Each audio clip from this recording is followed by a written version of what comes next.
Welcome to our final step in our blood gas interpretation, and that is we've interpreted the blood gas. What can we anticipate that the provider would order next? So we're going to go through a couple gases. I'm going to explain a few things of what we're looking for and why we do things differently depending on the baby. I've put what we have defined as normals. Again, as I've mentioned previously, when you read the literature, it talks a lot about 7.35 to 7.45, but we permit a lot lower pH and higher CO2s with permissive hypercapnia because of the concern of overventilation leading to chronic lung disease or bronchopulmonary dysplasia. So keeping that in mind, and then knowing kind of what we're looking for in our definitions. Our first baby is a 32-weeker. It's our new admit on a CPAP of 6 and 40%. They're tachypnic with intermittent apnea, almost as if they're getting a little tired. So let's look at their first gas. We have a pH of 7.20, so that's outside normal. It is low. We have a CO2 of 68. It is outside normal. It is high. And we have a bicarb of 20, which is on the low end of normal, but normal. So low pH, high CO2, we know that this is respiratory acidosis. In this baby, we already are on CPAP of 6. We're pushing our limits at 40%. So in my opinion, one of two things will happen. One is we would attempt a non-invasive mode of ventilation, such as NIMV or NIV-NAVA, or we could anticipate that we would intubate and give surfactant. So we have two options of kind of what would happen next. Let's assume we went with option 1. So option 1, we put the baby on NIV-NAVA and we get a gas a couple hours later. Our pH is slowly correcting. It is entering into the stage of normal. We're going to call it normal to low. Our CO2 again is normalizing and our bicarb is normal. So here we have a normal blood gas, and we could say that it was compensated, but really it wasn't compensated. We did it for the baby by giving them an increase in their ventilation. Remember, the difference between CPAP and NIMV or NIV-NAVA is that they now have a rate. So we are blocking that intermittent apnea, or trying to. Next, we have a 24-weeker on day of life 6. They're on a pressure mode of ventilation.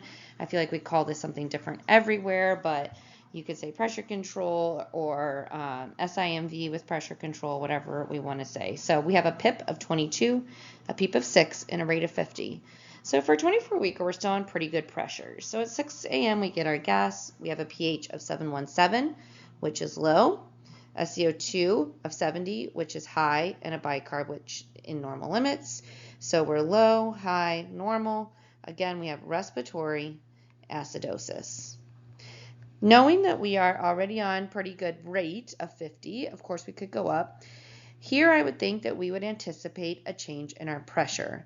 So changing our pressure, increasing our PIP to 24 is going to make each breath slightly bigger. So remember, if we have a curve, we have videos about this in previous lectures, so you could look for that.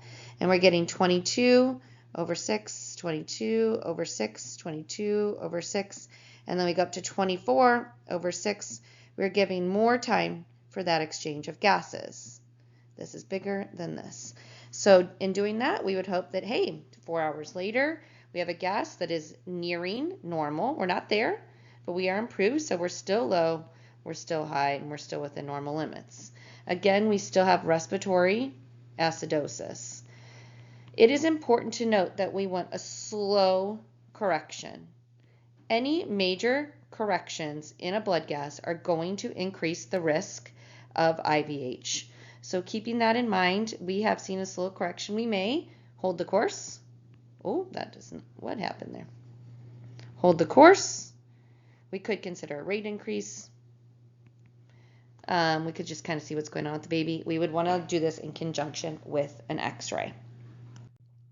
Next, we have a baby that's 23 weeks on day of life 2 on volume ventilation with a tidal volume of 5.5. Remember, our normal tidal volume is going to be 4 to 6 mils per kilogram on a rate of 55.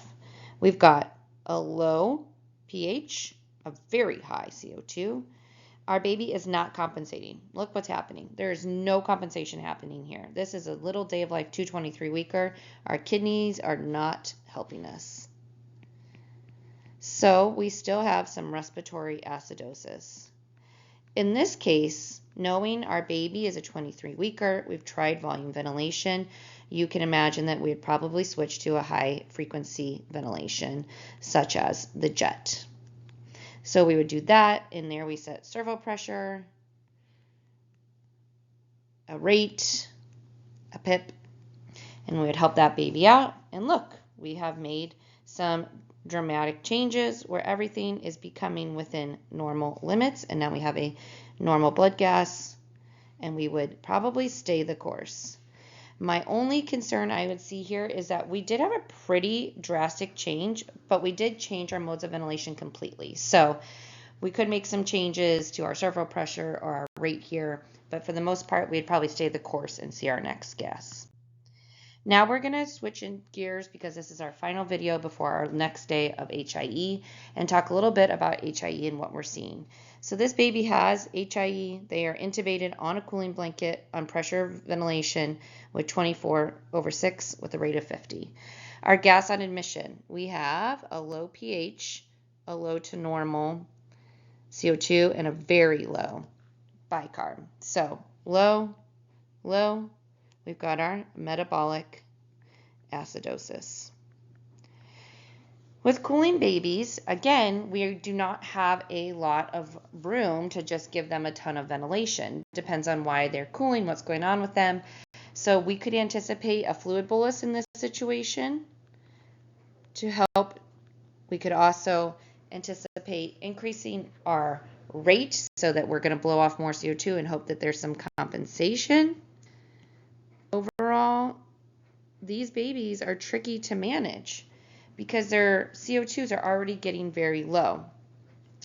We are more likely to give a baby that is cooling sodium bicarb. And the reason is we don't give that to our premature babies because of the risk for IVH. Our term babies are more likely to be able to handle a bolus of sodium bicarbonate, so that would be an option in this situation. Probably going to start with a full fluid bolus like LR or normal saline. Could consider blood, depending on why the baby's here. So let's say we gave that baby a fluid bolus. We didn't make much room here, right?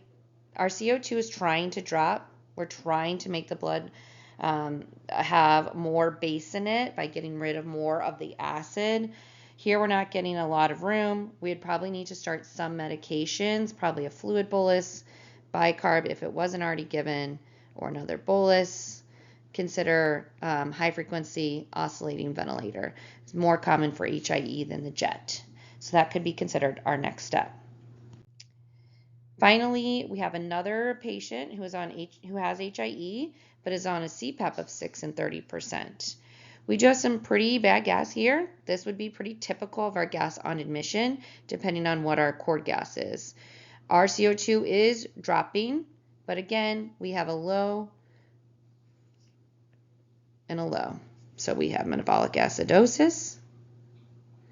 And here is when I would see that we would probably use sodium bicarb before we would do anything else to really try to drive this up and get our pH correcting into a more normal zone. So if we gave some sodium bicarb, again, we have made some progress here. We are driving our pH. It is still low, but we are closer to normal. And we are still low and working towards normal here. If we had not gone to the oscillator, I would assume we would go to the high frequency oscillating ventilator here. We could consider more fluids, if not already considered. So this concludes our conversations on how to treat different gases. I'm going to be putting more in my stories, so watch along for that. And please let me know if you have any questions.